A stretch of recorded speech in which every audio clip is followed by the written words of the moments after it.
name is President Ruhamya and I want to address myself to leadership. Uganda is a great nation, but one of the challenges of our time is ungodly leadership, is endemic corruption, is industrial looting, is violence, is land grabbing, it's sectarianism. Uganda is the pearl of Africa, but one of the challenges of our time is failures of our leaders, of our rulers. Since independence, we've had episodes of violence just because of few individuals who are selfish and they start hiding behind tribes, behind religion. There's nothing wrong with your religion, there's nothing wrong with your tribe. We are one people, we are God's children. If you look at elections, at times our elections are like battles. There's a lot of violence which is unnecessary. Even now, in 2026 January, we're going to have elections. Let's have peaceful elections, vote men and women of integrity. Don't recycle criminals, don't recycle thieves, don't recycle people who are tribalistic. Vote men and women of integrity. And don't recycle people who have been in leadership or in positions for 10, 15 years. What you've not done in 10 years, you cannot do it in 50 years or 20 years. Let's vote men and women. Let's restore term limits in this nation. The land grabbers are known, the thieves are known, they should be arrested, their properties should be mortgaged. And you know, the president just keeps giving lip service.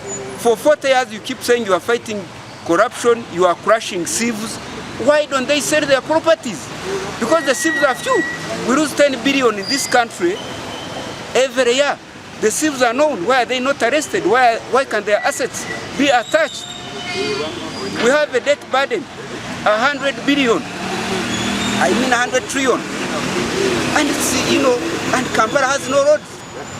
There are no tourism roads in Bwindi, in Mugahinga, in Kasese and other places, just because of few thieves. This nation needs a new direction. We would be at the level of Singapore. But why Uganda is in doldrums, it's because of failed leadership. Look at the kind of parliament we have. 557 MPs who are incompetent, who are corrupt. Half of them don't know what they are doing. 82 ministers. We should be having 25 ministers. We should be having 1 MP per district. Because what we need is service delivery. It's not so many people. Look at the level of incompetence of a speaker. We used to have speakers like Wakapaburo, Mzee Wakapaburo, Butajira. But look at the quality of the speaker we have. Look at the kind of ministers we have. Some of them cannot run village circles. They cannot be parish chiefs, but you find somebody is a minister for investment, somebody is a minister for education, somebody is a minister for technology or agriculture, and they can't run even LC offices. But you find they are ministers. They are driving cars of 1 billion, and you have no drugs in the hospitals. So I am appealing to Ugandans, fellow countrymen, fellow Ugandans, let's vote out thieves. And the majority are youth. Youth, the younger people, 75% of our people who have no jobs. Around over 6 million young people don't have jobs. But Parliament is not discussing about unemployment. Parliament is not discussing about lack of infrastructure in Kampala and other capital cities. You have parties, you have leaders now in the parties. Instead of having so many leaders or political parties, of Mpuga, of Mafabi, of Amriat, we should have few parties, but which are focusing on serving the population, not self-service. There are few credible leaders like General Mjisha Muntu and Dr. Besigi and perhaps maybe few leaders in NUP who are credible. But others are dealers. They are hiding in the parties for selfish interests. Some of them have been bought. They are being used just as tools to undermine good governance and good leadership in this nation and development. So I want to make a call to our fellow Ugandans, fellow countrymen, fellow Africans. Africa is a great continent. Uganda is a great nation. But the challenge we have is failed leadership. What kind of leaders? Whether you are in Kigezi, whether you are in Achoriland, whether you are in Bunyoro, whether you are in Sebei, whether you are in Bukedia, whether you are in Uganda, what kind of leaders, what kind of councillors, what kind of speaker, what kind of MPs? It's upon you. The person who will change this nation cannot only be the president who has been in leadership for 40 years. He's already tired. At over 80 years, 40 years in leadership, President General Museveni has made his contribution. He should be able to hand over peacefully, power peacefully, and go back and look after his grandchildren and his cows. Uganda is not a farm. Uganda is not a private estate. Uganda is not an enterprise for any clan, for any family, for any individual. Uganda is a nation of 49 million Ugandans, 56 tribes. The problem is not tribe. The problem is not religion. The problem is not whether you are from northern Uganda or Uganda or Kigezi. No. The problem is failed leadership. How can you have a parliament, a big parliament, that is, disoriented, that is not focused? What kind of leaders? So as we go to 2026, let me make it clear. Some of us, when we were born in the 70s and we grew up through 80s and 90s and started working, we had a lot of hope that this nation would have a fundamental change.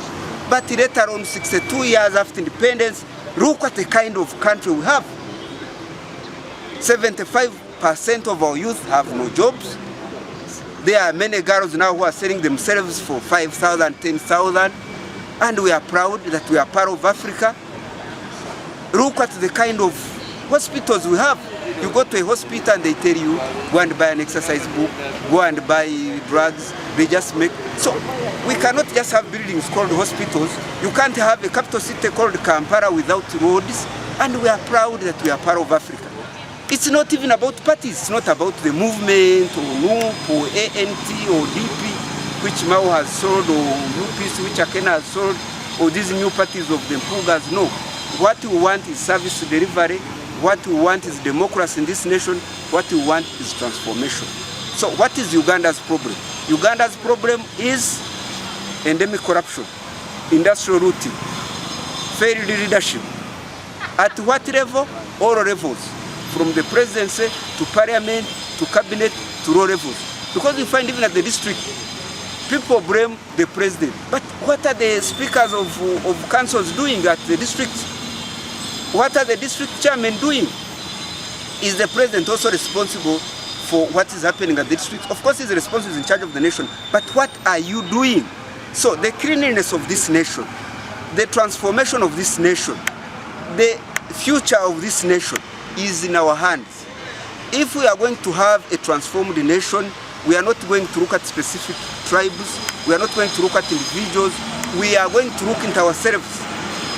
F. Kennedy of America in 1963 said, don't ask what America has done for you, ask yourself, what have you done for America? So I want us to look into ourselves. Let's have a reflection and wonder, what have you done for your nation? Who is throwing Buvera everywhere? Who is throwing rubbish? And all these other things in the drainages. Is it the president? Is it the minister? It's us, the citizens. So the citizens of this nation, I don't want us to be like Congo. I pray for Congo, that Congo will be at another level. And these other countries that have failed. Let's sue this nation, vote MPs who are sober, who are decent, who have integrity.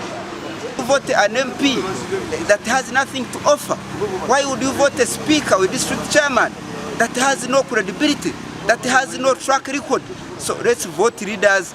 This nation, Uganda, will change, not only because of the president. I see him moving around the whole country, looking at two pigs, looking at one cow. No, that cannot change Uganda. Uganda will be changed by the efforts and the focus and the vision and the power and the energies of the 49 million Ugandans.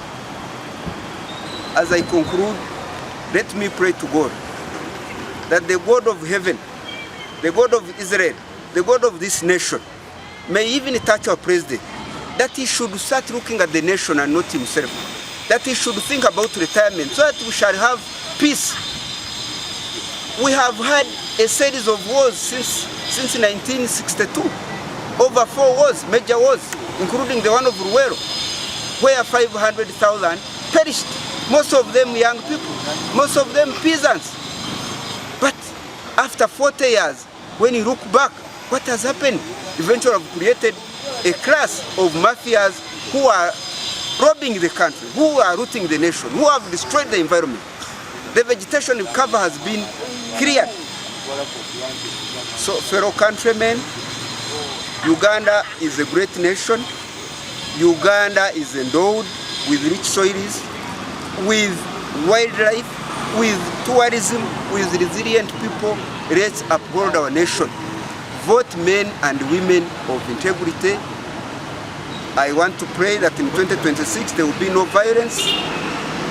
And if Ugandans agreed and we pursued the same goals and we pursued a vision that is clear, an individual cannot be able to suppress every Ugandan. Not even the army, not even the police, not the CDF, not a powerful president. No, this nation is our heritage. It's our inheritance. In Naguru Nakawa, the president has been giving out land. The tenants of Naguru Nakawa were not paid. It's now 17 years. Does the president own land in this country, or it's for citizens? Who is the president and the Ruhamya and the Namuganza to start distributing land of Naguru Nakawa without compensating 1,750 households? It's now 17 years. Mr. President, why haven't you compensated the tenants of Naguru Nakawa after 17 years? Is Naguru Nakawa your inheritance? Is it part of your farm? Is it part of your ranch that you can just pass around anyhow, public land? So, fellow countrymen, we should liberate our nation. We should liberate our nation. I am calling upon everybody, let's have a peaceful revolution and fight for our rights and fight for our country. God gave us a beautiful country. We are a God-fearing people.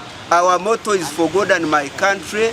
Let's uphold our motto for God and my country. I want to thank you. I want to pray to the heavens. I want to pray to God that you will uphold this nation, that there will be peace in this nation, that there will be transformation, that we will have men and women who are God-fearing, and we should vote out mafias. The mafias are few. They should not destroy the future of our nation. And we want to bequeath the nation to future generations that is a transformed Uganda. And it's possible. Ghana has moved, Tanzania has moved, Botswana has moved. So we have many nations that we can copy from. Uganda is supposed to be at the level of Singapore and South Korea. But because of bad leadership, because of bad politics, because of tribalism, because of mafias, because of land grabbing, because of pettiness, because of idiots who call themselves leaders and criminals. That's why Uganda is in doldrums. So I want to believe that this nation in the next 1 decade can transform. We can have drugs in hospitals, we can have clean water, we can have proper infrastructure. There is no doubt that can be done. We can have a railway again. You know, our coffee can benefit our people, the oil can benefit the people.